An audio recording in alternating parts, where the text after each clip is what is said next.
en una cantidad alarmante que antes no veía. Personas que tenían hongos que invadían la cavidad oral, pero que el hongo se lo caracterizaba por encontrarse en paladar, en dorso de lengua, pero al encontrarlo en las partes laterales de la lengua se llama ya leucoplaquia oral vellosa, y esa combinación no era frecuente. Además que llegaban pacientes que tenían este tipo de lesiones generadas por un virus herpes, pero asociadas a neoplasia, ¿no? Sarcomas de Kaposi. Y no solo sarcomas de Kaposi en piel, sino sarcoma de Kaposi en mucosas, en encías. Pero ¿cuál fue el cherry de todo? La inmensa cantidad numérica, y no decimos miles y miles y miles de casos. Basta que siempre venga un caso al mes y de repente ya son 5, eso es alarmante.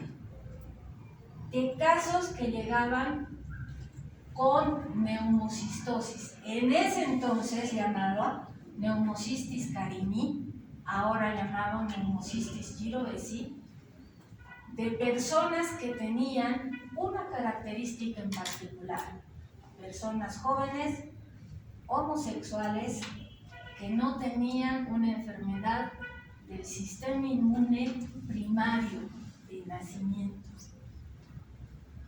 y que llegaban con un cuadro respiratorio severo que causaba la muerte pronta en ellos. Todo el mundo se preguntaba qué podía hacer. ¿Qué podía hacer esta enfermedad que estaba llegando cada vez más y que tenía este tipo de personas en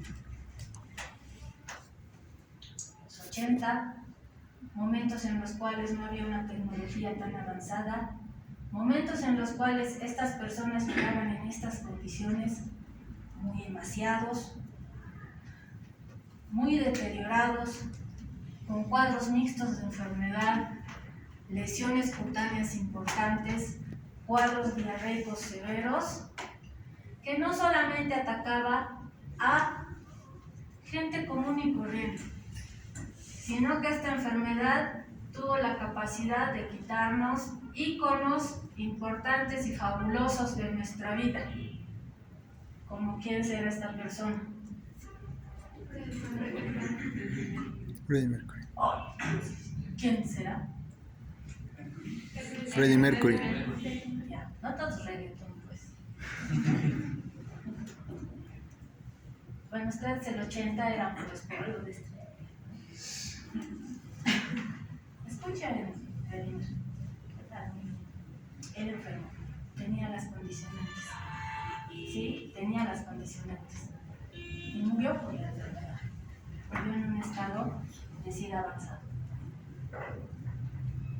Pero lo llamativo que fue los casos numéricos por año que se presentaron.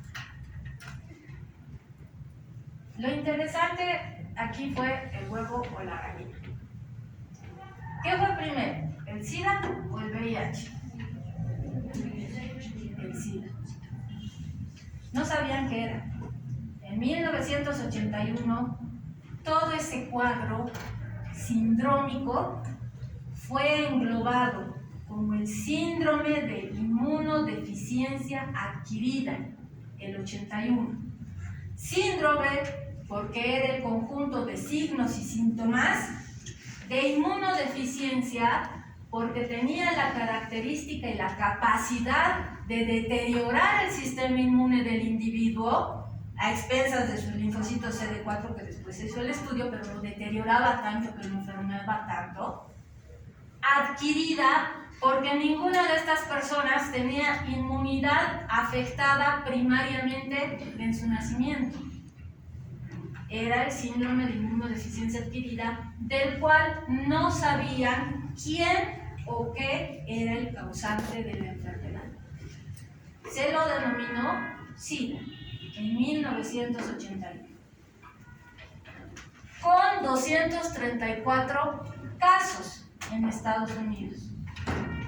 Pero miren qué interesante, para 1982 ni siquiera duplicó o triplicó los casos. Miren cuánto aumentó, a 853, y miren cuánto más en un año. Entonces la transmisión realmente era efectiva. En 1983, en Estados Unidos había 2.304 casos.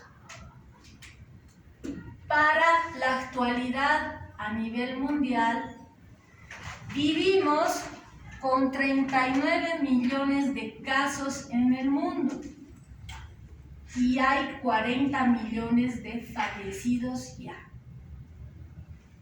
Entonces, si se dan cuenta, es algo dramático que no se ha podido controlar desde los 80 hasta los 2024 que estamos ahora. Y entonces, ¿para cuándo han definido que era el virus de la inmunodeficiencia adquirida? Para 1983, porque dos científicos simultáneamente se pusieron a estudiar las muestras provenientes de estas personas, ¿sí? Tanto Luc Montagnier del Instituto Pasteur en 1983 hizo un hallazgo y Robert Callot del Instituto Mayo en 1984. Ambos coincidieron y englobaron primero este virus dentro de los virus HTLV. ¿Sí? Los HTLV son unos virus muy lentos, están dentro de los lentivirus y demás. Pero luego vieron que su arsenal estaba dentro de otras características y otro tipo de acción que podían tener sobre las células. Por lo tanto, codificaron y decodificaron nuevamente el genoma y vieron que se trataba de un retrovirus después de hacer los cultivos en los linfocitos T provenientes de biopsias de ganglios linfáticos de los pacientes que habían fallecido y de los pacientes que se encontraban enfermos, ¿no? Y estaban aún con vida. Por lo tanto, después de mucho tiempo de pelea de yo lo vi primero, como siempre, se llegó a la foto falsa, ¿no? De la sonrisa de te quiero pero te odio, ¿sí? ¿No? La sonrisa. Y llegaron a esta sonrisa feliz de que lo encontramos juntos. Y lo encontraron el 83. Y el 83 se lo denominó como virus de la inmunodeficiencia humana. Pero recuerden que tenemos circulantes 2, el VIH-1 y el VIH-2. Mundialmente tenemos el VIH-1 que circula por nuestro medio y el VIH-2, 1 y 2, circula por todo lo que es el África, especialmente la África subsahariana, que es de donde parte y es de donde se tiene la mayor cantidad de casos. La historia, haciendo un paréntesis epidemiológico, ¿no? Donde se origina la mayor cantidad de casos, ¿no? En el África, termina teniendo un tinte hasta triste. Ustedes saben cómo son las condiciones de vida de los africanos, de los pueblos que viven en constante guerrilla. Ustedes ven por tele, ustedes ven los momentos de sequía que tienen, las guerrillas que hay, los pueblos que van siendo relegados de sus lugares y se van volviendo en pueblos nómadas. Es tan triste muchas veces esta condición que hay pueblos enteros que asociaron que el hecho, la ayuda humanitaria sirve, ¿no es cierto? La ayuda, cuando dicen la ayuda humanitaria está yendo, ¿qué significa la ayuda humanitaria? ¿Qué cosa lleva? Comida, luego ¿qué les dan? Atención médica, ¿qué les dan? Medicamentos gratuitos, cosas que ellos no pueden tener fácilmente. Ha habido poblaciones que han preferido el 100% tener VIH, porque gracias a ese diagnóstico podían tener comida, podían tener alimento seguro, podían tener atención médica, podían tener mejores condiciones de salubridad. Entonces, hay historias muy tristes. Y es como aún en muchos lugares se sigue viviendo. Pero si ustedes entran a las páginas de la OMS van a encontrar que hay pequeños lugares dentro de la misma África que ya están libres de mujeres que pueden transmitir verticalmente a los bebés. O sea, esos son logros terriblemente buenos para ese tipo de lugares donde se encuentra el 100% de la población portadora del VIH. ¿Sí? Por lo tanto, si nosotros hacemos comparaciones numéricas, no es que nosotros vivimos en una poca importancia. Nosotros tenemos que compararnos numéricamente también, ¿no? Nosotros jamás nos compararíamos con la China o con la India en comparación de números de habitantes. Ustedes saben que ¿quién es la población mundialmente más numérica? La India. Luego está la China. Pero nosotros seremos un barrio de ellos, ¿no ve? Toda Bolivia seremos un barrio. O sea, no nos vamos a comparar. Pero pese a ello, al número, nosotros tenemos gran cantidad de casos. Entonces sí tenemos que ver nuestra realidad en concentración de casos. Miren, numéricamente es grande. África subsahariana tiene 24 millones y América Latina 1.7 millones, de los cuales 28.000 casos están en Bolivia. Entonces nosotros nos tenemos que mover en ese sistema. Tenemos que ver nuestro contexto, tenemos que ver nuestra realidad, porque nosotros vamos a manejar nuestros casos. Tenemos nuestro propio programa de ITS, VIH, SIDA y hepatitis virales. Tenemos nuestra propia normativa de diagnóstico, nuestro algoritmo diagnóstico, tenemos nuestro algoritmo de prevención materno-infantil, tenemos todo propio para nuestro país. Y eso es lo que tenemos que saber y cumplir. Este cuadro es bien interesante, miren. Para el 23, ¿no es cierto? Lo que se publicó, ustedes saben que en diciembre es el Día Mundial del VIH-Sida. Es la hoja informativa de ONU-SIDA que decía 39 millones de personas en todo el mundo viven, ¿no?, con VIH. Que no es lo mismo tener SIDA. Vivir con VIH es muy diferente. 1.3 millones de personas se habían infectado el 22, ¿no? Y eso es complicado porque es 1 millón de personas por año. Eso es alto. 630,000 mueren de enfermedades relacionadas al SIDA.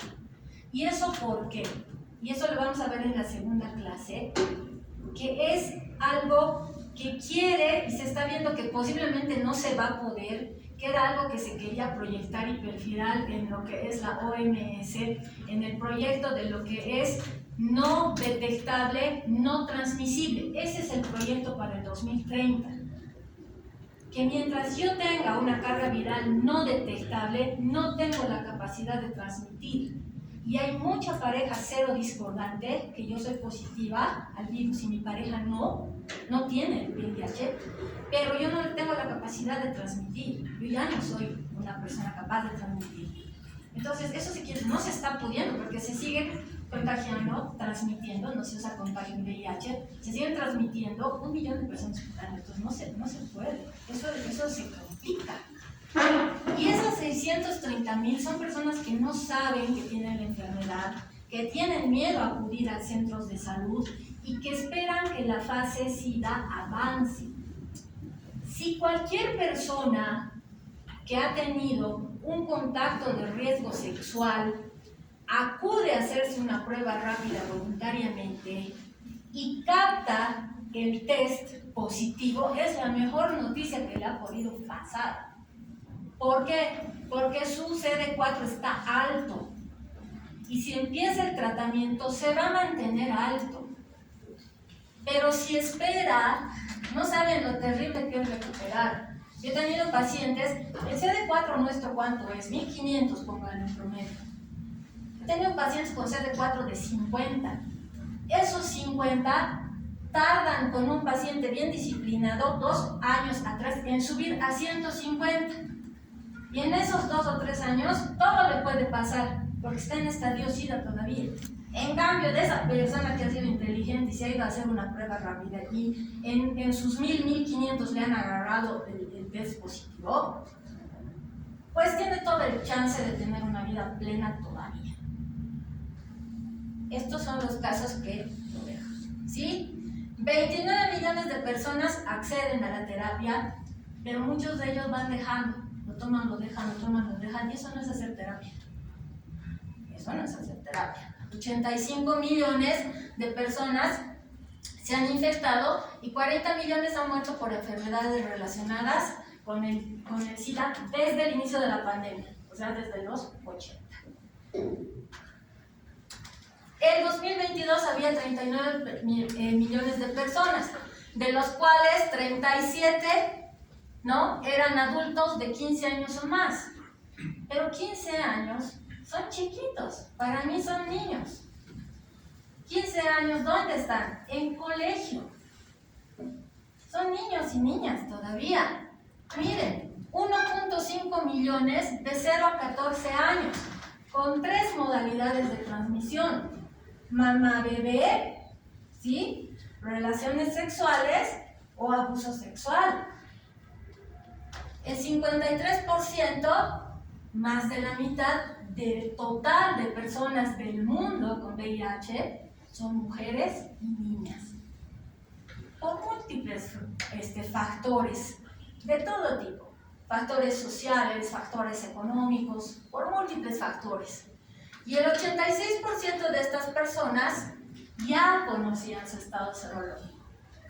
Simplemente han ido a decir, sí, a ver, me haré un test, pero ya en el fondo sí sabían.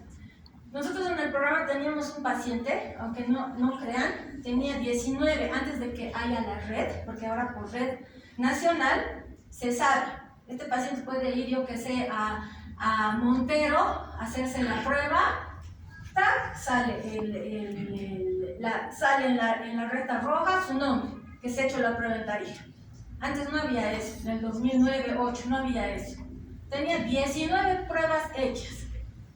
Era una persona que no creía que tenía el virus. Y era complejo. Todo el país se iba a hacer pruebas. Y es complejo, porque no tenía la aceptación como tal. Por lo tanto, no puedo decir que una persona que tiene VIH tiene SIDA, porque no son sinónimos. No es una sinonimia. Cuando ustedes estén en hospital, cuando ustedes estén de médicos tratantes, ¿por qué? No necesitan ser internistas, inmunólogos, infectólogos para ver un paciente con VIH. Puede ser un paciente con VIH que ha sufrido un accidente de tránsito y ha tenido un trauma muy importante en pierna con una fractura expuesta y uno de ustedes es traumatólogo. Necesita entrar al quirófano para generar una cirugía, una órtesis. ¿Pero qué tienen que ver ustedes con el VIH? Tienen que tener el conocimiento, pues. El doble guante para la cirugía, en bioseguridad, todo eso. Pero no pueden andar diciendo el paciente con SIDA, ¿no? Es un paciente que puede estar en un muy buen esquema de tratamiento, una carga viral indetectable y de 4 años. Es un paciente con VIH, no es un paciente con SIDA. Por lo tanto, una persona con VIH es toda persona que tiene un resultado a pruebas que van a determinar la presencia de anticuerpos anti-VIH o antígenos que sean propios del virus.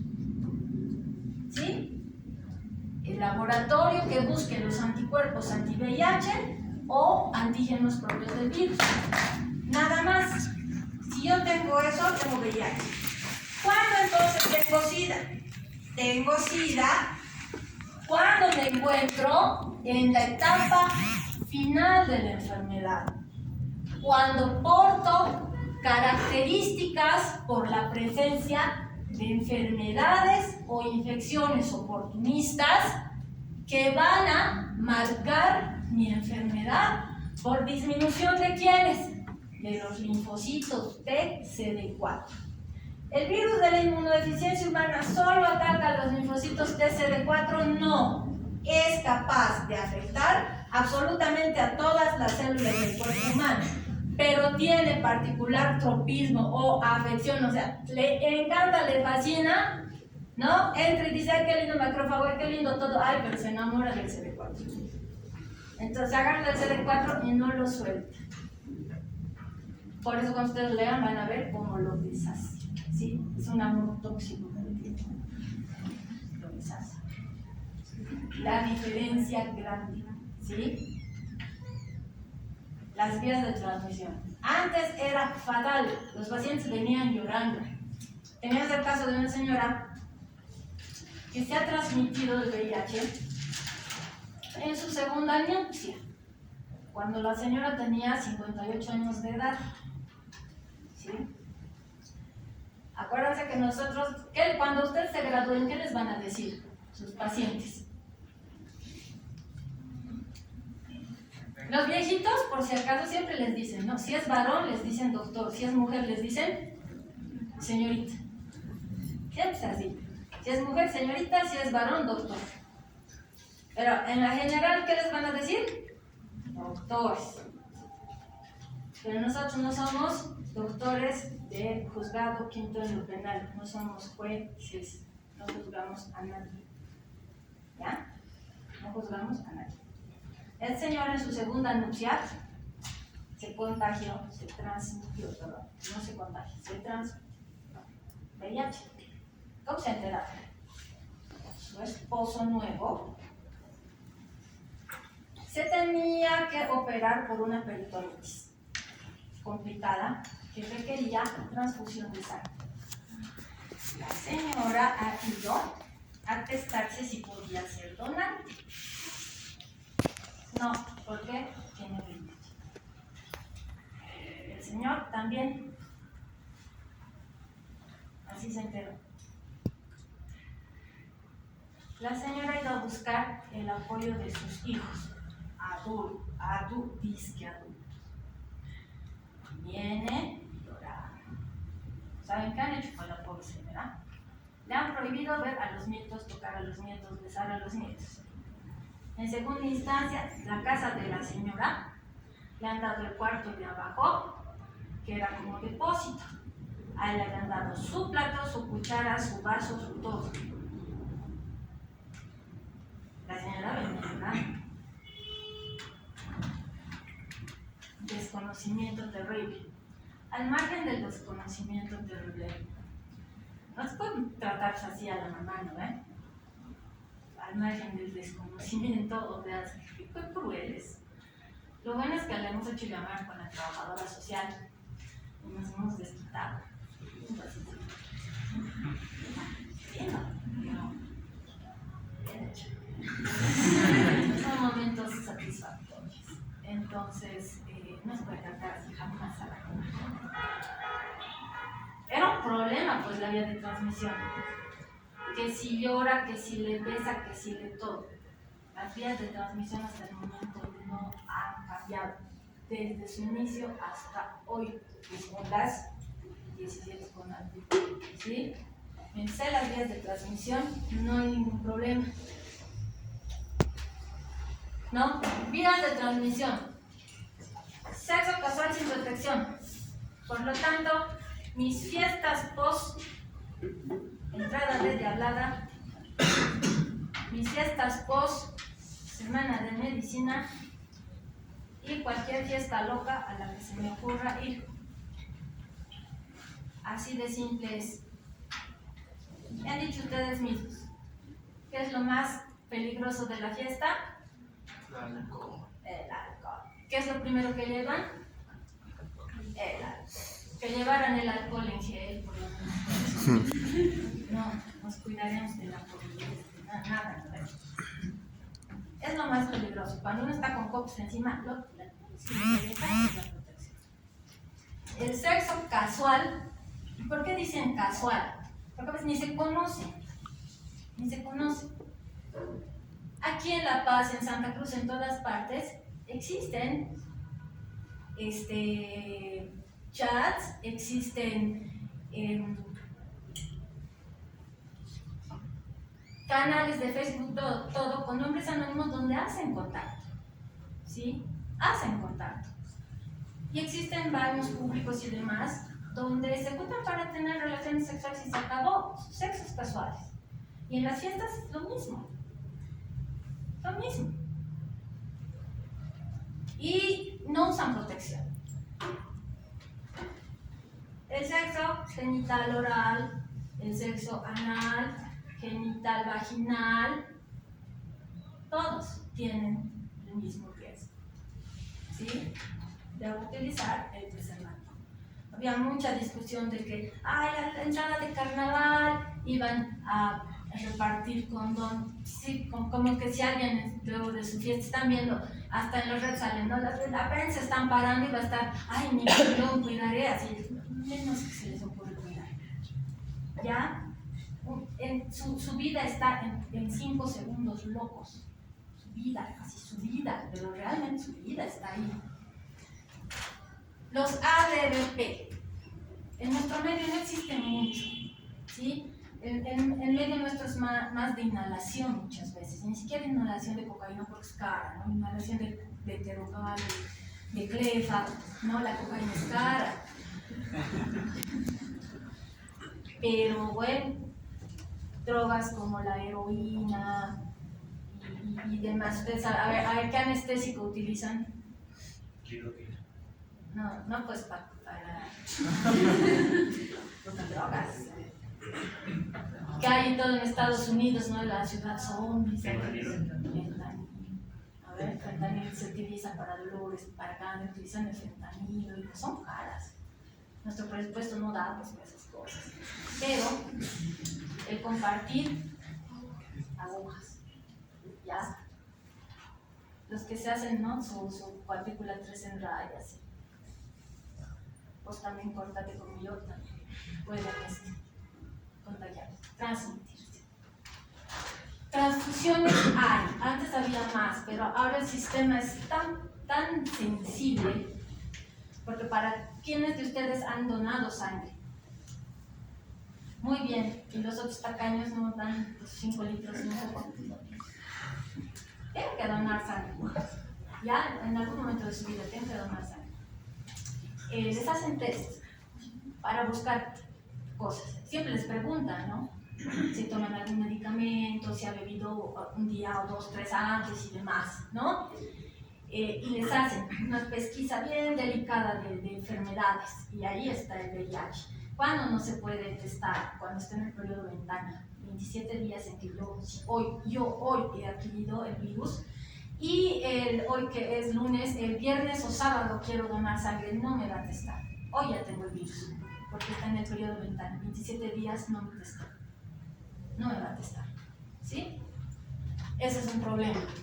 Mamá bebé en el momento de la gestación, en el momento del parto y en el momento de la lactancia. ¿Sí? Y cuando tenemos cortopunzantes. Por eso el cirujano siempre utiliza doble guante cuando va a tener acceso de que sabe que el paciente tiene VIH. Y cuando nosotros, o las licenciadas en enfermería también, cuando tienen el accidente punzante se hace lo que es la denuncia. ¿Qué es lo que no se hace mucho frecuentemente en los hospitales? Cuando tenemos estos accidentes se debe hacer el doble testeo al paciente y a nosotros, porque es un cero.